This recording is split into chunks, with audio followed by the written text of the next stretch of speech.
Pete, Eldon, and Yixi have taken up residence in the Otterby. They had made this arrangement before with the hotel and tavern's owner, Dowwig. Dowwig had then fled town based on what Pete had told him. The hotel was simple but certainly adequate. As adventurers, Pete, Eldon, and Yixi had slept outdoors in all kinds of weather. A hotel room. Any hotel room was a special treat. This place even allowed Pete access to the kitchen, dining area, and bar. Yes, Pete nodded. the Otterby is certainly adequate. Pete even appreciated things that most travelers overlooked. Here, when Pete told Yixi and Eldon to make the meals, they grumbled much less than when they were making meals over an open fire. Yes, very adequate.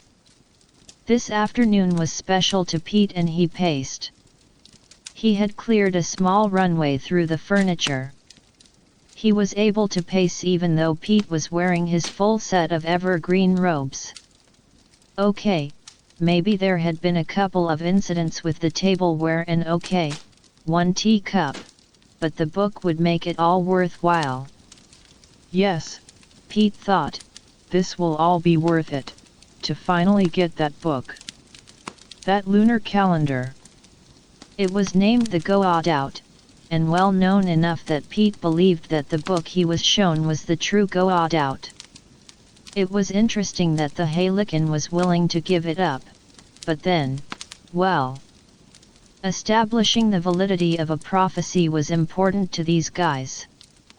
And then it happened. The door opened. A man walked in. The man walked up to Pete. He said, "You are the wizard, Pete. Here is the payment for your contribution to establishing the validity of Prophecy NC-19. With your acceptance of this payment, your association with the Harlequin is completed. We part on favorable terms." Then the man turned around and left through the door that he had used to come in. Pete was now standing there with a book in his hands. Pete had heard that interpreting the book would take time, effort, and dedication. Pete opened the book. Every page that he looked at was filled with charts and icons that he had no idea about. Some of them looked like moons, but even the moons were always attached to something else with lines and shapes that led to other moons. Never mind, he thought to himself. He had thought about this and had prepared himself for this next step in understanding the book. Eldon. Pete used his, giving instructions that were not to be questioned, voice. Eldon, figure this out. Eldon took the book. Pete sat down. Now he felt satisfied. He had received his payment. He had done a good job and had been given a valuable reward. There was just one problem, really. Pete got out of his chair and looked out through the window to where Swanford hid in darkness. Pete's voice was clear and concerned inside his own head. What have I done? Pete had made a plan. It was a good plan, but far too complex to work. And then it had worked. Pete looked out the window again. There was no one there. The town was empty. And then Pete felt it. There was something very wrong. The town should be empty, but something was out there, and it was terrifying.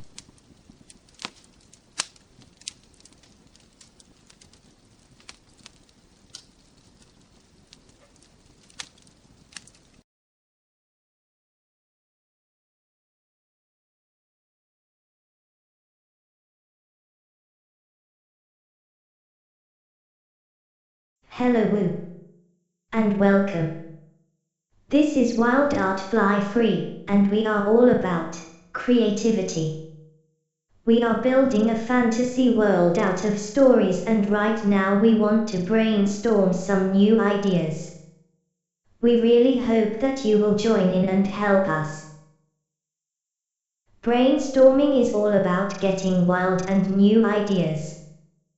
The wilder the better, and not to worry. No one is allowed to insult your ideas. That's a rule.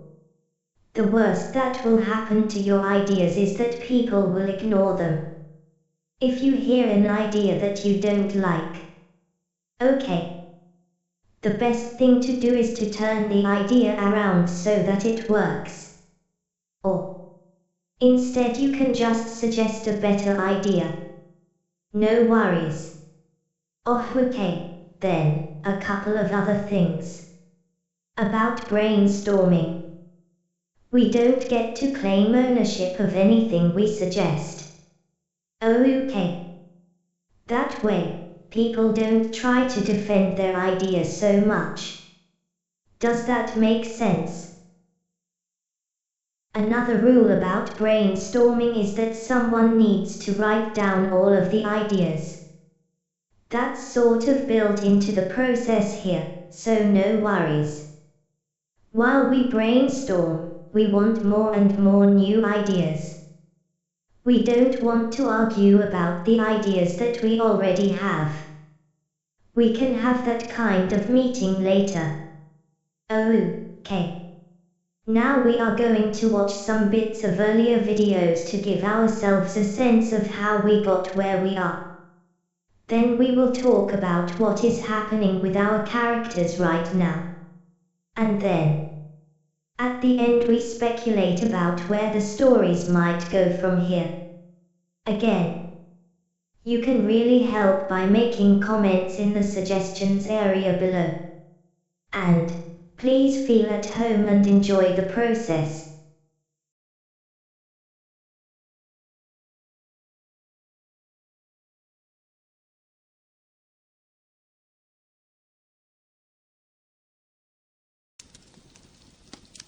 Our viewpoint floats down to where we can see 3 people walking along a road. As we drift closer, the people become a young human man, a young halfling woman, and what looks like a walking Christmas tree. The tree is actually a dwarf wizard named Pete, who is leading the group. He is not the main character in our story. The human male is an alchemist named Eldon, but he is not our main interest either. Our story is about Yizi, the female halfling. She has some magic-related skills and is learning more from Pete.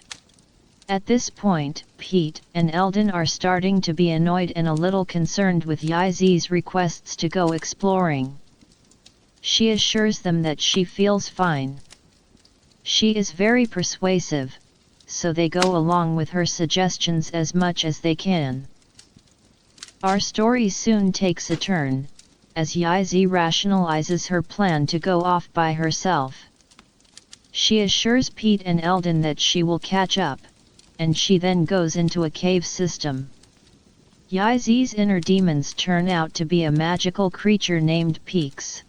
They are on a quest that Pete wants to deal with. He's got some weeks to get across the continent, and they start at Gurlad. And so just for fun, we're going to see what kind of people they meet in the port city of Gurlad, right? So we have a child, female halfling called Fog Dancer. So, anyway, why would someone like Pete want to bring his young associates halfway across a continent? What does Swampford offer that is worth that much trouble? For a dwarf, Pete is still a young adult. In human terms he would be approximately 30 years old.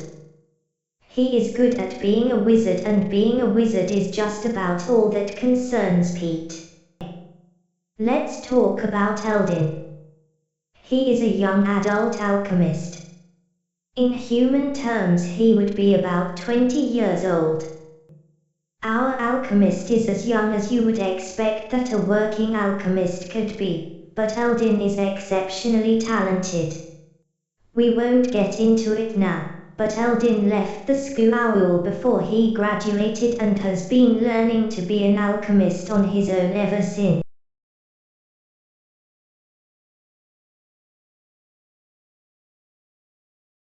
All of the important people have now left Swanford.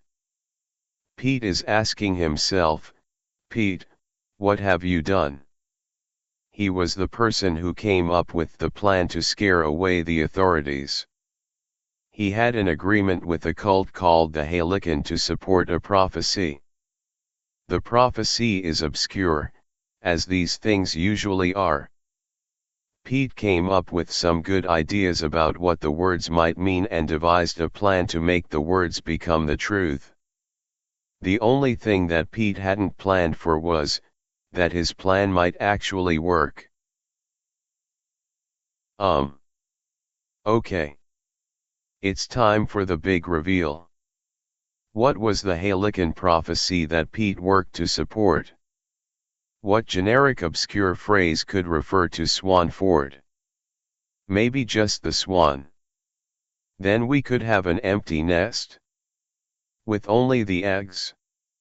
And, if the egg or eggs could shelter the treasure? How about?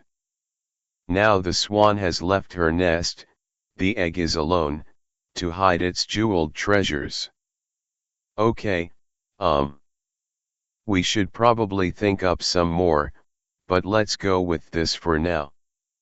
Now, on a personal note, just to say, here at Wild Art Fly Free, we try to avoid mentioning our own stories. Our videos are what we build our fantasy world from. We try to avoid including any of our own stories. What would it be like if the creators of a world became personally involved in the stories? Anyway, I missed one video for personal reasons. By the way, thanks to everyone for their support, and know for sure that I am fine and, well, anyway. To make me feel better, Bunny and Owl included some screen capture of work that I had done, earlier. It was when we were building a monster for an earlier project. I had forgotten about that monster and now I am asking. How can we include this monster into the story? We have called the monster the Mygo. Should we keep that name? Make your suggestions in the comments. Is the Mygo a metaphor for what happens to a town when all of the authorities have left? Maybe not just the authorities, but all of the sense of right and wrong. Maybe think Lord of the Flies. So how will Pete react to the town being haunted by a strange giant insect thing? What about Eldin and Yizi? All three are brave enough to be adventurers. Will Eldin try to research the thing? Will Yizi try to reason with it? Okay then, let's think about that for a while.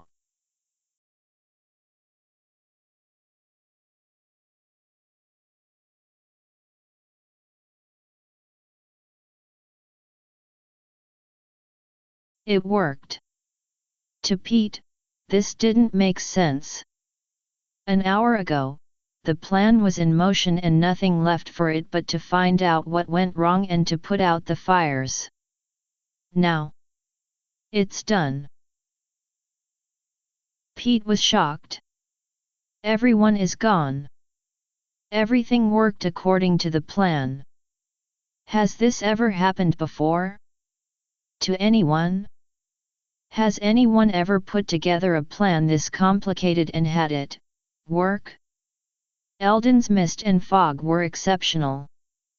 Well, at least there was no surprise there. The special fireworks also went off as they were meant to. Yixi was very convincing. And now Pete even had the book, the Go Out. Just like that. Has anything like this ever happened before? To anyone? And then while Pete was deep in his contemplations and his own sense of disbelief, Chugskid stepped out of the shadows. Where had he been, as everyone was leaving? Nobody noticed that he wasn't in a group as the town lost its inhabitants. Okay. This feels more normal. Pete muttered as if talking to the voices in his head, Heapstone, we have a problem. This was the agreement that Pete had with the cult, the Haylican. The prophecy. The town had needed to be emptied. Now Pete had the reward. The Goa'uld out. What a treasure! No longer the need to search out local prophets or important rulers for upcoming lunar events. He would need to find a place to hide the book, or some way to disguise it. Pete thinks to himself, 'twould be best if fewer people know about it. For now Pete decides to keep this info as a secret. Yixi and Eldon are curious, of course.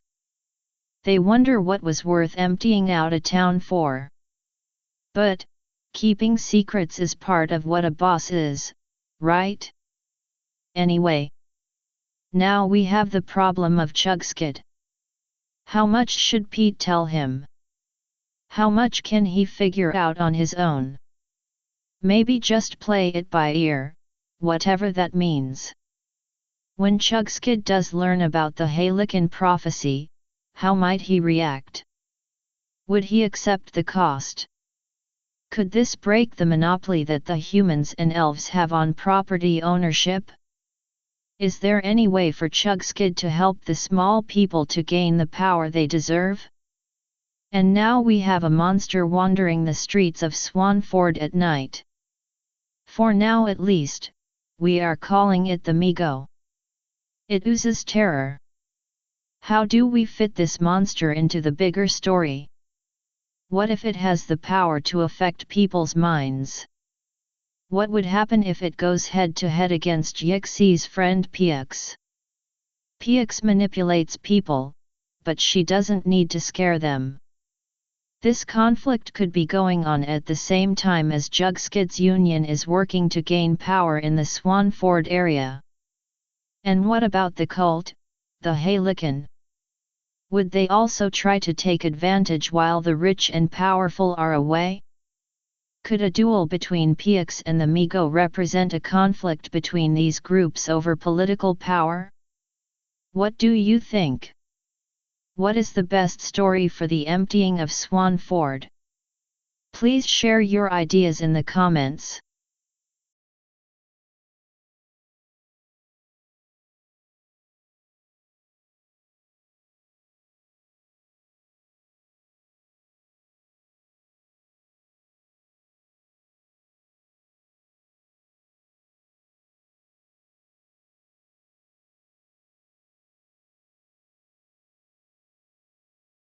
Hello Woo.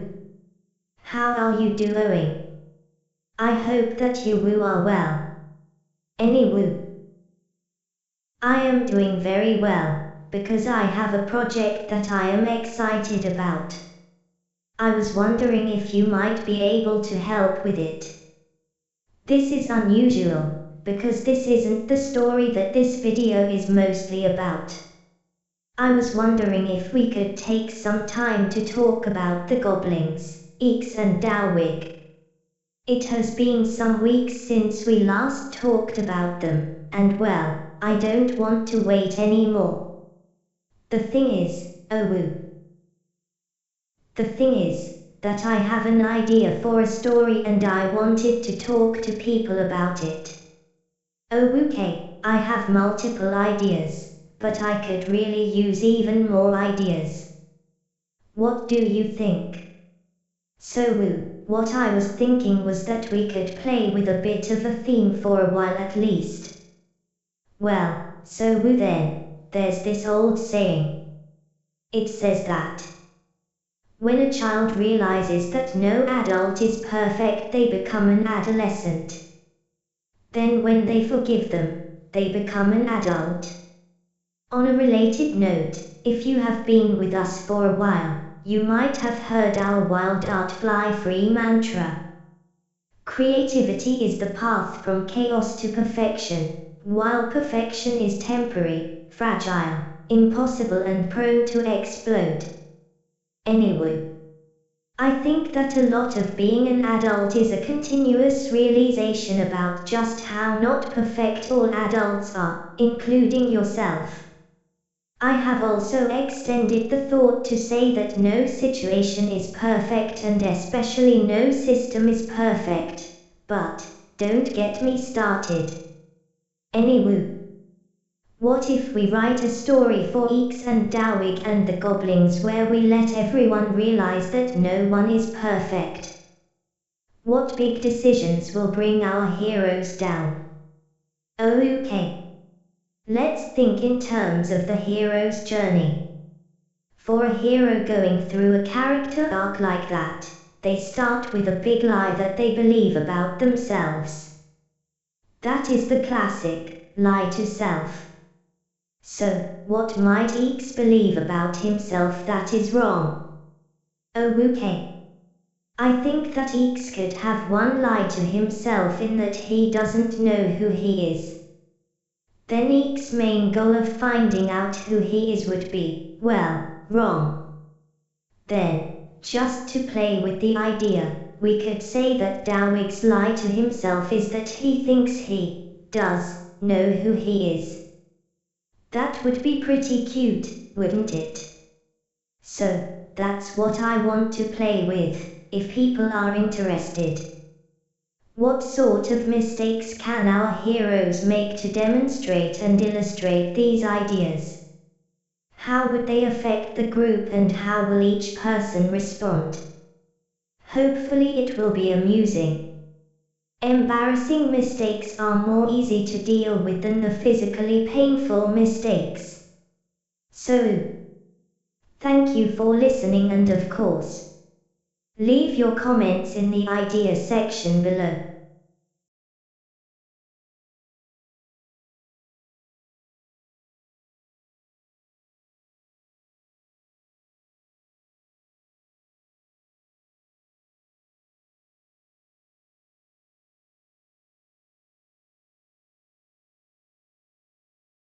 Okay, in Yixi's storyline, Pete has a new book and an empty town. Now that Swanford is empty, different forces are coming in to fill the void. If we zoom our perspective out, we can think about Eeks, the Goblins, and Dowig. Owl has suggested a story idea that is very intriguing. She wants us to think up what sort of mistakes our heroes might make. That is a cool idea. I hope, though, that making mistakes does not always suggest that we need to change how we view ourselves. I will end up trying to grow wings and sprout rabbit ears. No, just joking. Owl is talking about playing with the concept of the hero's journey. I get that enough at least to play along. Let's see what we can offer, before our next video that is focused on our goblins. Before that. In our next video, in a week, we need to check in on Easley. Maybe we can also find out what our old friend, Tinkle has been up to. Easley, Grizzle, Kudiak, and Billy are traveling south toward the direction of Gurlad. What are the chances that they will get that far south before plot points and character growth get in their way? Well, I think that that's it for this week. Thank you, all of you, for listening. Come back again in about a week to see how Easley's group is managing. Okay. Thank you.